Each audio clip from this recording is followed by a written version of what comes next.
Assalamualaikum warahmatullahi wabarakatuh.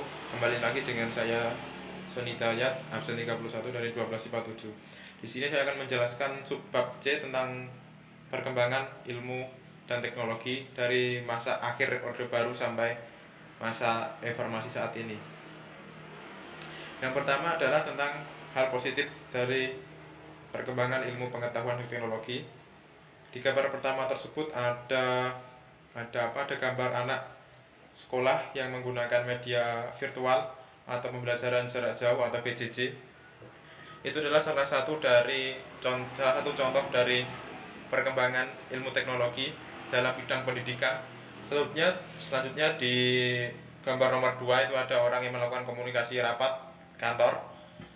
Di masa pandemi saat ini, pertemuan secara virtual itu sangat penting karena pertemuan secara langsung itu menyebabkan memperbesar kemungkinan adanya COVID-19.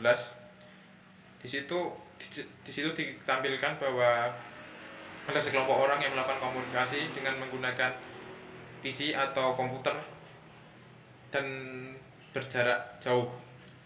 Itu juga salah satu contoh dari perkembangan ilmu pengetahuan dalam bidang komunikasi.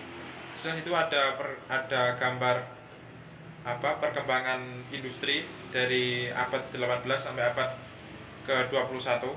Yang pertama itu ada industri 1.0 atau 1.0 yang masih menggunakan teknologi sederhana. Di situ ditampilkan bahwa teknologi tersebut adalah mesin uap. Terus meningkat ke titik 2.0 atau 2.0 yang sudah menggunakan mekanisme yang lebih canggih.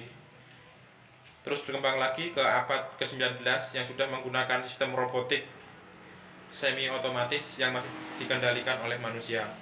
Terus di abad ke-21 ini sudah menggunakan robot otomatis full, bahkan bisa dikendalikan jarak jauh menggunakan jaringan WiFi. Terus di situ yang slide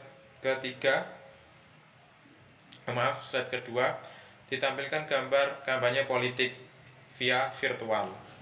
Itu adalah salah satu juga perkembangan ilmu teknologi dalam bidang politik yang dimanfaatkan secara maksimal oleh anak-anak bangsa yang menggunakan media virtual sebagai media kampanye.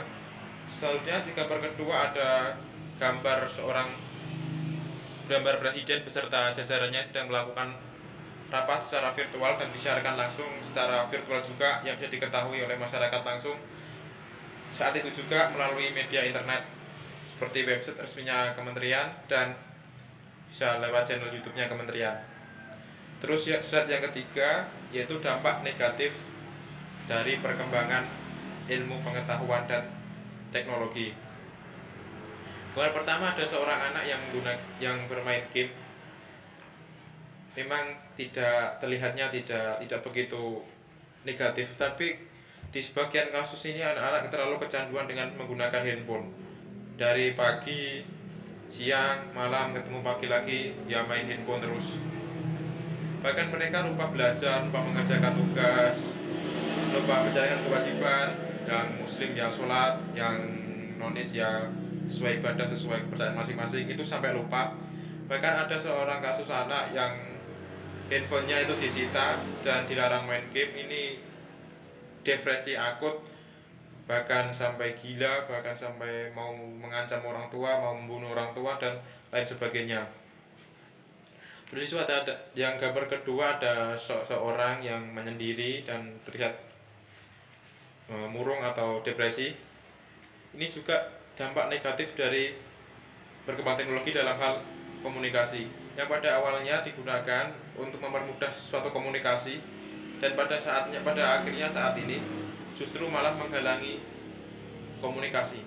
Bahkan ini banyak dari teman-teman saya jika lewat virtual atau lewat komunikasi media online itu akrab sekali, aktif sekali, tapi jika ada pertemuan itu pada diem, kayak nggak bisa berkomunikasi satu sama lain, tidak bisa bercanda segala macam, itu sudah mulai luntur. Bahkan terkadang di beberapa kasus orang, jika ada pertemuan keluarga lebih memilih menyendiri di dalam kamar atau memilih pergi daripada untuk berkomunikasi dengan keluarga. Terus Di slide keempat ada gambar tentang hoax politik atau hoax informasi. Di situ ada hoax tentang instansi Kemenfo, dan kedua adalah dalam bidang hoax ekonomi. Di situ digambarkan beberapa merek-merek terkenal, merek-merek dunia mendapatkan sebuah berita hoax, diberitakan jelek-jelek segala macam. Itu juga salah satu persaingan tidak sehat melalui media online ataupun teknologi yang saat ini. Jadi kita sebagai masyarakat harus cerdas memilah dan memilih mana yang baik, mana yang buruk, dan bisa membedakan berita hoax dan berita yang aktual. Mungkin itu saja yang dapat saya sampaikan.